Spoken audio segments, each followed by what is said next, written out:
Hello, and welcome to Clinical Care Options Oncology Podcast. I'm your host, Tim Quill. This episode features the first of two expert discussions on best practices for managing patients with advanced ovarian cancer. This episode is also part of a larger educational program entitled Improving Outcomes with PARP Inhibitors in Ovarian Cancer. During this podcast, Dr. Brad Monk from Arizona Oncology, the University of Arizona College of Medicine, Phoenix, and Creighton University School of Medicine at St. Joseph's Hospital in Phoenix, Arizona, and Professor Nicoletta Colombo from the University of Milan-Bicocca and the European Institute of Oncology in Milan, Italy, will discuss the biology of ovarian cancer and current best practices for biomarker testing in both the United States and Europe to aid in the management of patients with advanced ovarian cancer. For more information on Dr. Monk and Professor Colombo, along with a link to the complete program, please visit the show notes for this episode. Now let's get started and hear what the experts have to say on this important topic. Greetings and welcome. My name is Brad Monk. I'm a gynecologic oncologist as part of the University of Arizona and Creighton University, both here in Phoenix. It is my pleasure to be here with Professor Nicoletta Colombo. Nicoletta, welcome and introduce yourself. Oh, thank you. Thank you, Brad. Yeah, I'm Nicoletta Colombo. I'm a gynecologic oncologist from Milan, Italy, and I'm working at the University of Milan-Bicocca and the European Institute of Oncology, Milan. Yeah, that's great. I'm so excited to spend a few minutes together to talk about ovarian cancer, where we have made together as a team, European and U.S., with patients, tremendous progress. And we're not going to spend time on this podcast to talk about the therapeutic benefits. That will be in a subsequent podcast. But I want to talk about what we're learning about the biology of ovarian cancer. I think probably the best place to start is, what do we mean when we say ovarian cancer? Well, I think the term ovarian cancer is not very appropriate, actually, because it is a really heterogeneous group of different diseases. And I'm not only talking about epithelial ovarian cancer and germ cells and sex cord stroma tumor, but inside epithelial ovarian cancer, there are at least 5 different diseases. They are completely different. They look different morphologically. They act differently.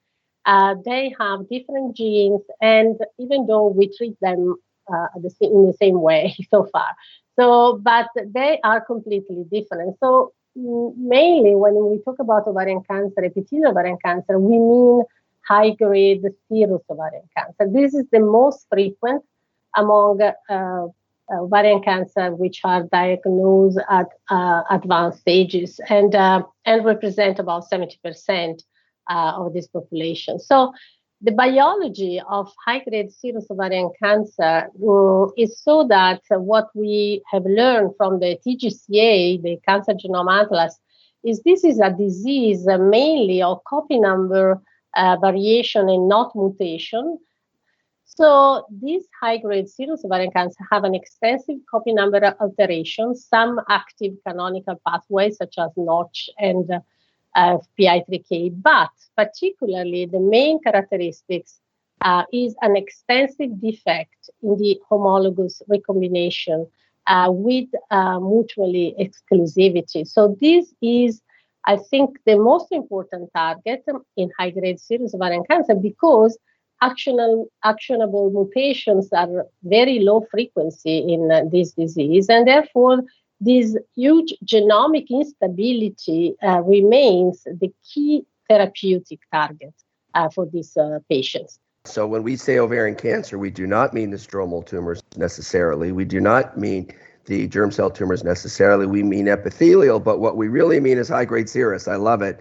There are low-grade serous tumors, which are associated with the PI3K, KT, mTOR sort of pathway, mucinous tumors, which under the microscope are similar to intestinal cancers, and then clear cell cancers, which might even share a biology with renal cells. So that was a great summary. I want to talk about, though, what you alluded to, BRCA.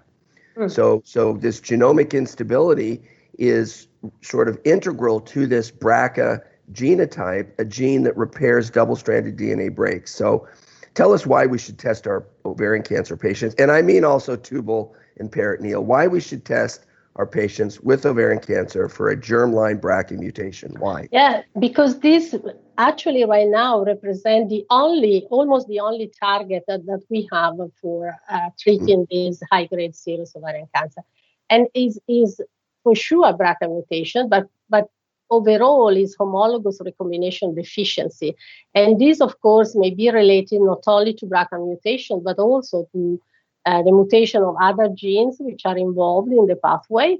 But also in hypermethylation and so on. So it is estimated that about 50% of high-grade serous ovarian cancer indeed have a deficiency in this very important DNA repair mechanism, which is called homologous recombination.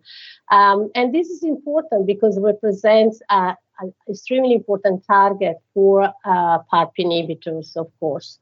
The reason is that when the homologous recombination pathway mainly is a very slow, specific, and accurate mechanism to repair the double-strand break of the DNA.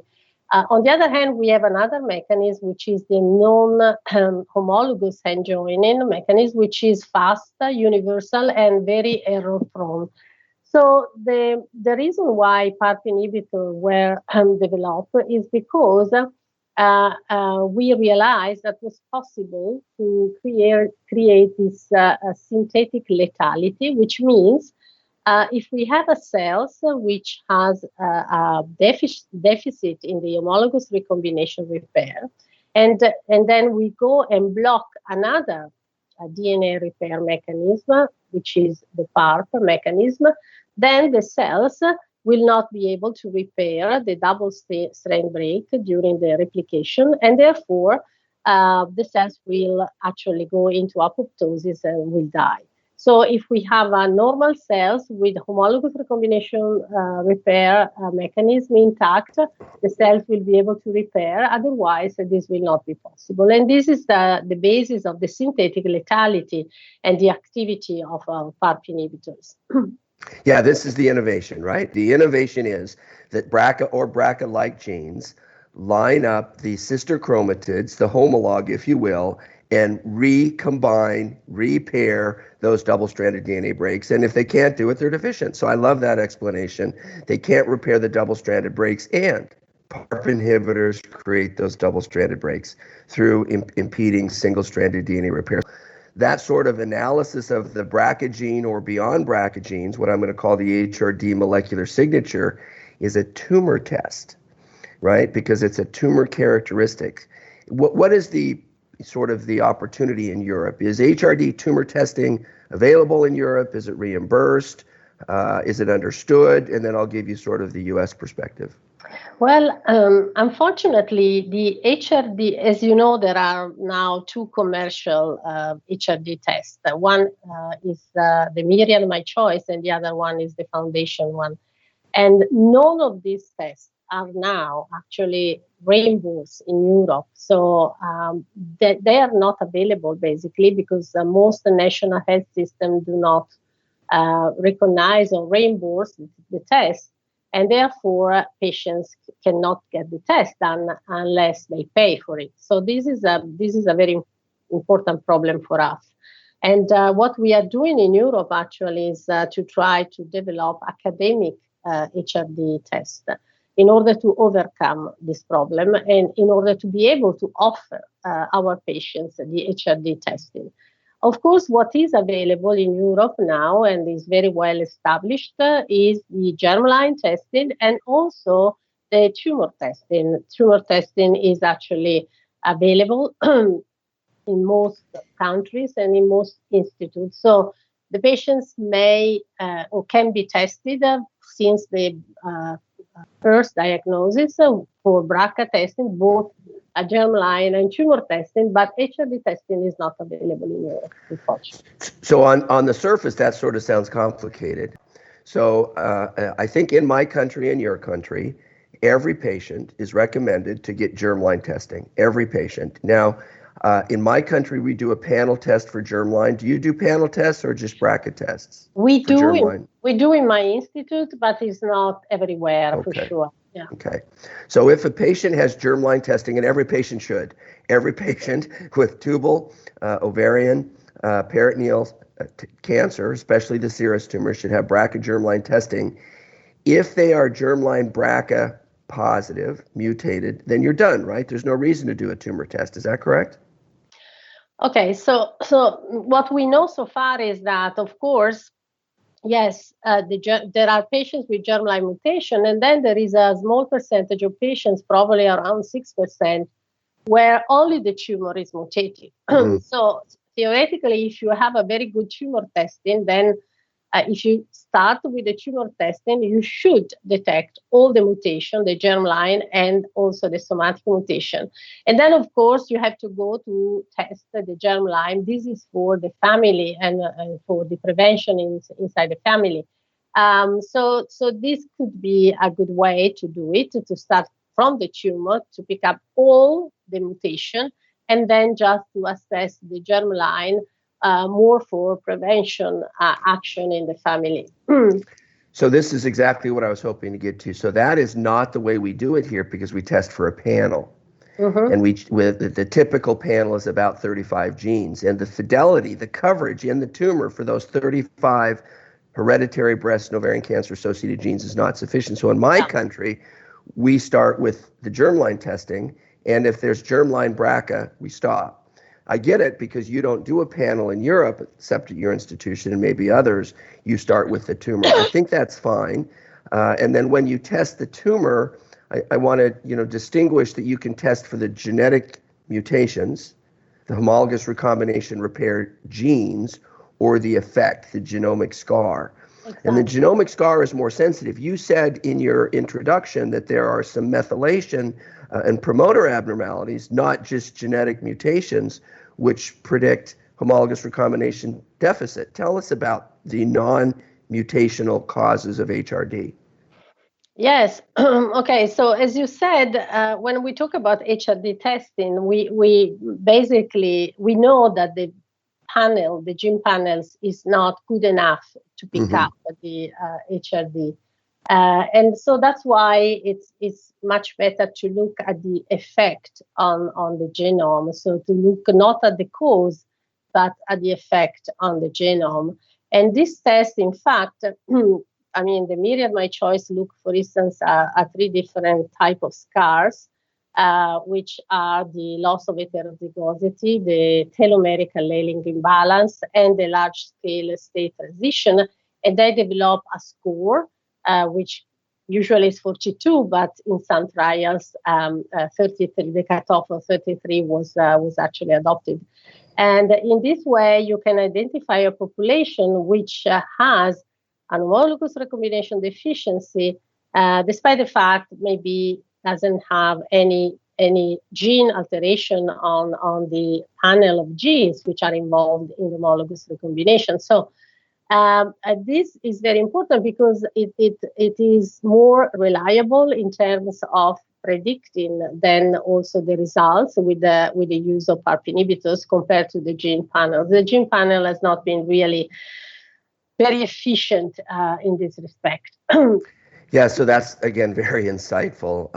So in my country, we had the same problem, that it wasn't reimbursed, the tumor test, very well. But when and we'll talk about it in our next podcast, this PAOLA-1 FDA approval, which was bevacizumab, and then in the HRD patient, you could add olaparib in the maintenance phase. So that became sort of a prerequisite for the use of the medication. And the medication is way more expensive than the test.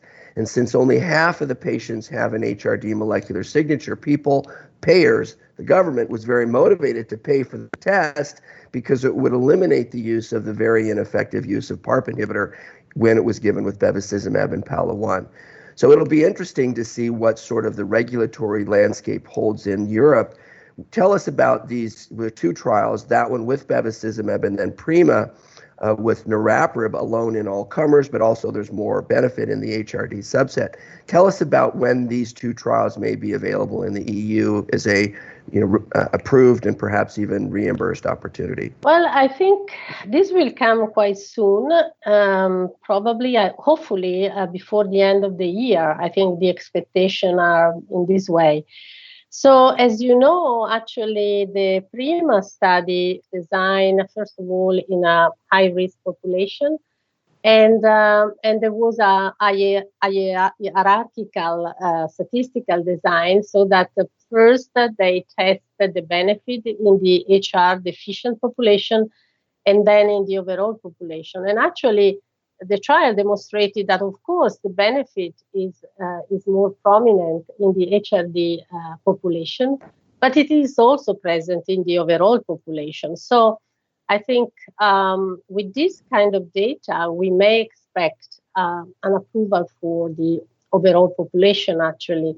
For the Paula one is a little bit different because the primary endpoint was the overall population, so the intention to treat population.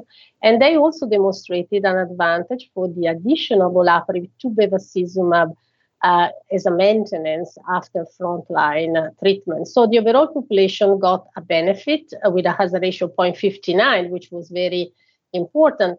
The problem is that then they went back and they did a subgroup analysis looking at the BRCA, so patients with tumor mutation, HRD positive, excluding the BRCA and HRD negative. And so it was demonstrated that the advantage was present in all subgroups except for the HRD negative or HR proficient population.